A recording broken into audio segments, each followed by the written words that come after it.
垃圾袋很多人都套错了，其实这才是垃圾袋正确套法，早知早受益。大家好，欢迎来到小明家魔法。垃圾袋我们每天都能用到，但是你知道吗？垃圾袋很多人一直都套错了，难怪不好用，这才是垃圾袋正确的套法。看完记得告诉家里朋友哦。套垃圾袋妙招一，我们撑开一个垃圾袋，并将其反过来。这样做的目的是为了让我们能够更方便地让空气进入袋子。我们再抖动袋子，此时空气就能完全进入袋子内部，使袋子充分撑开。我们接着将其套到垃圾桶上，并用手按压，使垃圾袋完全撑开，确保不会出现兜不住底的情况。这样，当我们扔垃圾时，就可以直接扔到底部，既节省了空间，又方便套用，还不会弄脏手。再把袋子边缘收紧，以防止垃圾袋滑落。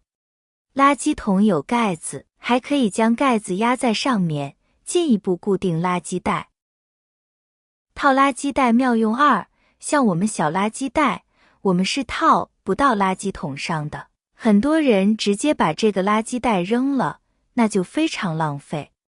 有的人又会说了，那这么小的垃圾袋，我们应该如何套在垃圾桶上呢？大家如果说家里有粘钩的，我们可以把垃圾桶两边一边粘上一个拉钩。这个拉钩，我们粘的情况下一定要对称着粘，这个弯钩它朝下。这样垃圾袋就可以轻松地挂在垃圾桶的挂钩上了。即使我们这个垃圾袋它是一半的，也不会掉到垃圾桶里，用起来非常方便。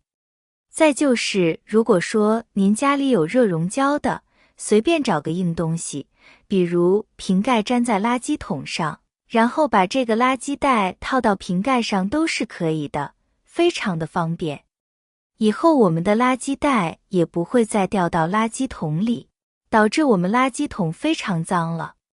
像我们平时垃圾桶里，说您倒上一点水，或者是我们的烂水果了，如果滴下去的水，我们垃圾桶是非常难清洗的。这时我们只需准备一点报纸，然后把报纸折一下放在垃圾桶的底部。如果说您家里报纸多，可以多放一点报纸，再套上垃圾袋。即使我们垃圾袋如果说造成破裂的情况下，把水流到垃圾桶里，水也会被垃圾桶的底部的报纸给吸收了。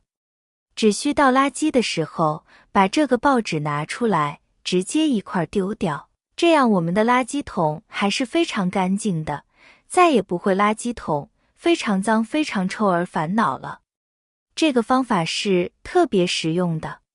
以前给大家分享是如何正确套垃圾袋的技巧，那么小明再来给大家说一说，如何安全使用塑料袋。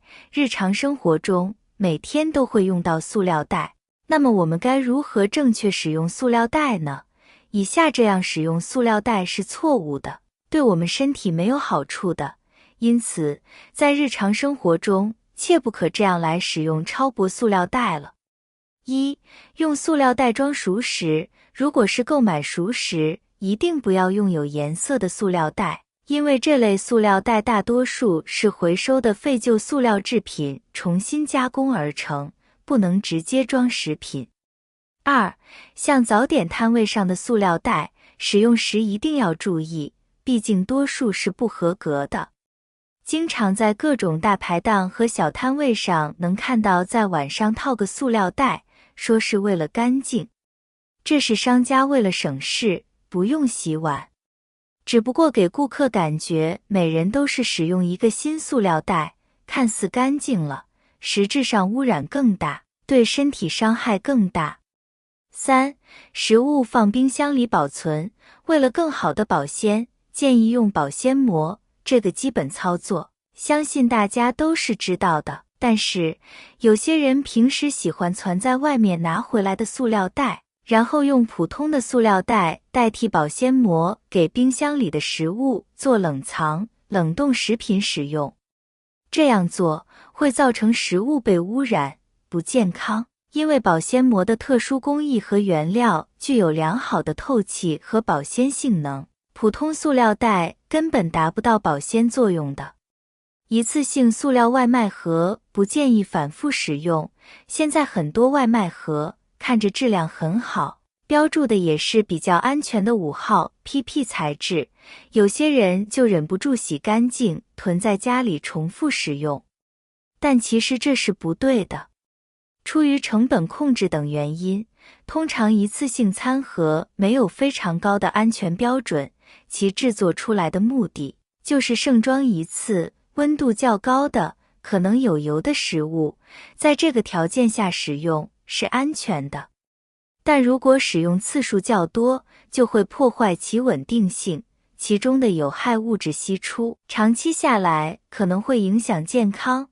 装饮料的塑料瓶千万不要这样用。用来装热水，这个做法可以说是由来已久。小时候，大人们就喜欢用饮料瓶装热水给孩子带到学校去喝。现在我们做家长了，这种操作居然还在继续。这里劝告所有人千万别这样做，因为饮料瓶基本都是 PET 材质，这种材质并不耐高温，温度一旦大于70度会软化变形，并析出有毒物质。更重要的是，使用超10个月还可能释放出致癌物。用饮料瓶来装油也是不行的，因为有研究显示，在相同温度下使用 PET 塑料瓶来装食用油，邻苯二甲酸酯的迁移量要比装水时多出了将近20倍。需要标明的是，邻苯二甲酸酯作为塑化剂的一种，长期摄入会危害到我们的肝脏和肾脏。只有食品级的 PE 塑料袋才能用来装食物。需要格外注意的是，只有专门的食品级 PE 材料保鲜袋才能用来装生鲜食物。PE 材质是一种很广泛的概念，为了适合不同的使用场景，会使用不同的添加成分和生产工艺，这会导致它们在残留物质、耐受温度、强度、硬度等方面有很大差距，因而不能看到 PE 标识就觉得可以用来储存食物。最后再为大家总结一下，平时在购买食品时，最好能自备包装袋，尽量少使用商贩提供的塑料袋。如果说无法避免使用塑料袋，那么要牢记，就算是环保达标的塑料袋，也尽量要少用，尽量自带篮子。好了，朋友们，今天的精彩视频就分享到这里了，感谢大家的支持和鼓励。如果您有更好的套垃圾袋方法，欢迎下方留言评论哦。感谢大家的支持和鼓励，我们明天视频再见。